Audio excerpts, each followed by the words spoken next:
virtual reality systems. Okay, so here we are going into virtual space, and here I want to show you a little application where we've got a car engine.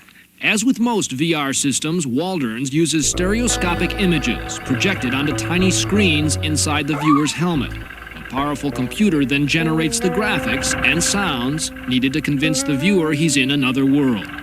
The illusion is completed when motion sensors in Waldron's glove and helmet allow him to begin interacting with whatever he sees. What I can do is, as you can see, freely move the articles all around anywhere I like in space. Now, on a conventional computer, this would take an awful long time. Here in the virtual world, you just pick them up and move them around. The technology that created this hands-on control of an imaginary world is already being used to recreate distant worlds.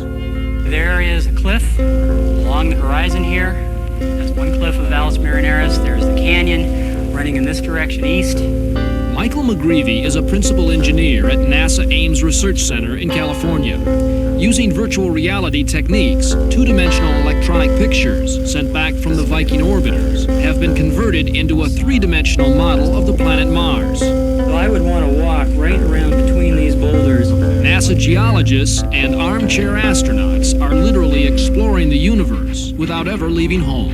You can extend your presence across the information domain. You can be any size, any place, at any time. There are, of course, more down-to-earth applications of virtual reality. Detailed models of city landscapes are giving urban planners a chance to redesign Main Street without ever lifting a stone. And architects can show you around your new home even before the first brick is laid. The hardest part of designing anything, including a building, is deciding what it is you want to design exactly. Professor Frederick Brooks is one of the pioneers in virtual reality. His computer science center at the University of North Carolina was partially designed with VR technology. Instead of helmets and sensory gloves, a treadmill and handlebars steer the computer. This kind of technology lets not only the architect, but more important, the client, walk together through the proposed new building and suddenly say, oh, this kitchen works fine for cooking, but it doesn't work for parties. Seem far-fetched? Try far-flung. In Japan, virtual reality is already a consumer's choice. In this Tokyo showroom, a housewife thinking about redesigning her kitchen need only slip into VR gloves and goggles. But one of the most promising applications of virtual reality is in medicine. This cancer patient has a tumor. It has to be located and then bombarded with radiation beams. Current techniques for positioning those beams are painstakingly slow and potentially dangerous. The whole technique of radiation therapy requires bringing very strong X-ray beams to bear on the tumor. The task is, how do you put the beams through so that they hit the tumor and miss other sensitive parts of the anatomy, such as the spinal cord or the eyes?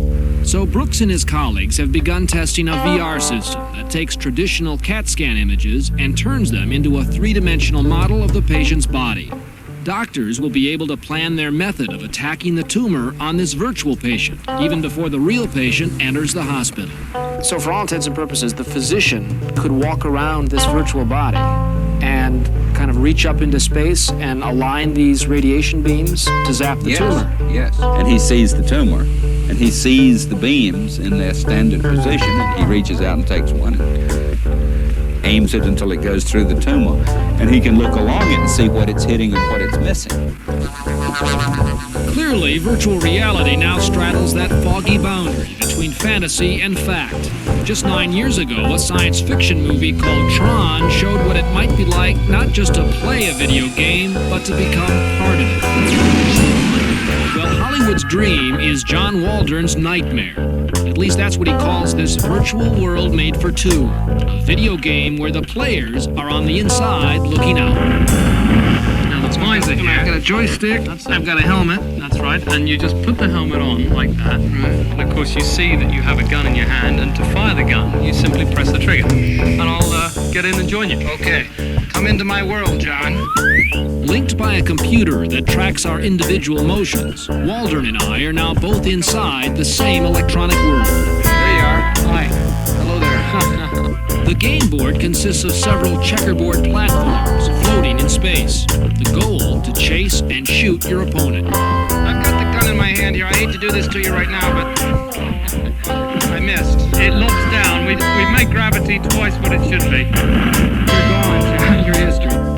As the game proceeds, two prehistoric birds slip into view. If one picks you up by the scruff of your neck, the sense of flying can be all too realistic. I'm a little worried about that flying pterodactyl at this point. Here comes the bird. Where's that bird? He's got you. He's got you. Ah, he got me from behind. Oh my God. I think I have to take this helmet off. I'm physically feeling the space here.